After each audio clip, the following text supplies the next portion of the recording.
Today's video, dito na naman tayo ngayon sa na-scam sa GCash. Si ate isang buntis, gagamitin niya sa pagpanganak ang kanyang pera nasa loob ng GCash. Pero ang kanyang pera lahat ay nalimas. Kaya kung ako sa inyo mga GCash user, naku, ingatan nyo. Kung mayroon sa inyong tatawag o magbigay sa inyo ng information, wag na wag nyong gawin yan dahil baka ito ang mangyayari sa inyo. So panoorin natin si ate. Halika. Nalumaluhay mo! Iulit ang namin nyo! Pamagkasama doon ako! Ang walang asurin, walang kapin ka, walang siya nga. Kung ito ang Nili, gani!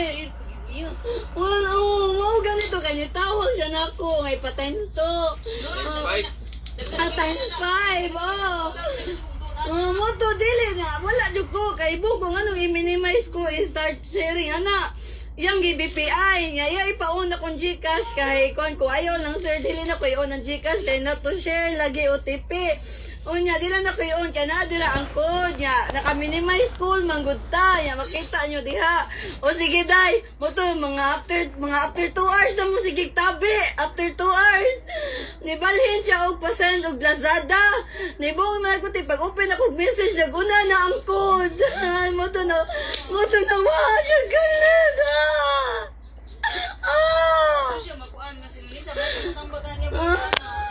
wala pa ko sultihin niya ana wala pa ko kasugat ginagawa na itong kwarta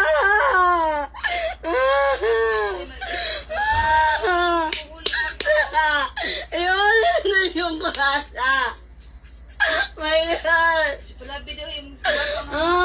nili pag-ultrasound na ako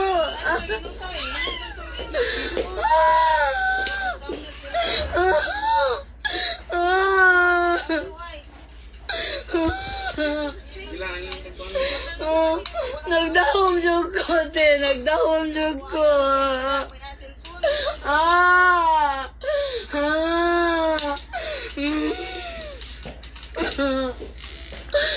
Diyos ko giyaguan to na mo giyaguan to iuli yung kwarta yung taon na i-ultrasound to na ko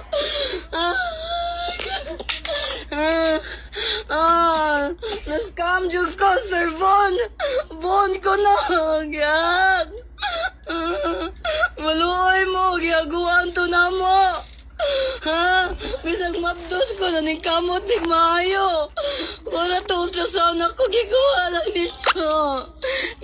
lang ninyo kadali maluoy mo Sir Von abi na ko abi ko sa katinood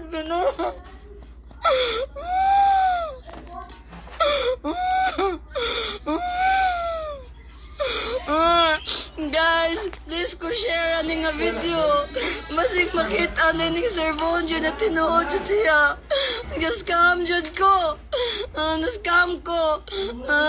Yung tanaw na kong GCash kung pilay sud akong giinan 120 ra to sir. Yun niya. Naka-upload so nahog na siya og 101.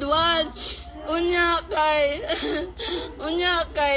ingon siya nga o sige pos maayo nga imo na punan kay times 5 na to pila may nasa imong kwarta inko 100 sir sige sir 1,000 sir mo cash in ko sir para ma times 5 nimo sir and siya og mas maayo mas ubay-ubay yun mas dako para mas dako kag times umuto nagtabi nami ya nagtabi nami pero wadyo ko pakita siyang naw niya wasa na ko gion ang akong message nga gisend sa GCash muto jud ako gion kay basi makita ang code so automatic disend libalhin siya kay wala kuno siya kakuan sa BPI dito siya sa Lazada so pag text ato nakita man naguna man dayon ang code pag text naguna ang code muto pag open ako wagtang dit sa kwarta sa ko GCash Sir Von ko na first time na ka bahala ko ako na rin giyaguan to na kong kwarta giyaguan ko to sa kumbana.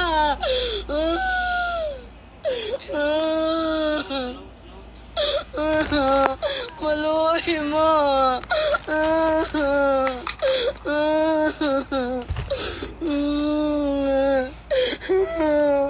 May nalang to pang ultrasound ako. Napanood nyo naman, no, ginamit niya si Sir Bon. Yung si Sir Bon na yan, yung sikat na content creator, yung sikat na vlogger sa kahit saang apps. Ginamit ang pangalan ni Sir Bon para makasira at makagamit at makakuha ng pera doon sa Gcash ni ate. Diyos ko, kawawa naman si ate pa nga. Gamitin niya sana to pag ano sa kanya dahil buntis siya. Isipin nyo talagang wala kayong konsensya, no? Kahit na yun na lang ang pera ng tao, talagang kinukuha nyo pa. Nasaan kaya mga konsensya nyo? Sana naman itong video na to, mapanood na to ng mga ano dyan, mga kumukuha ng mga pera sa Gcash. Yan, ingatan nyo ha. O, narinig nyo naman sinabi ni ate.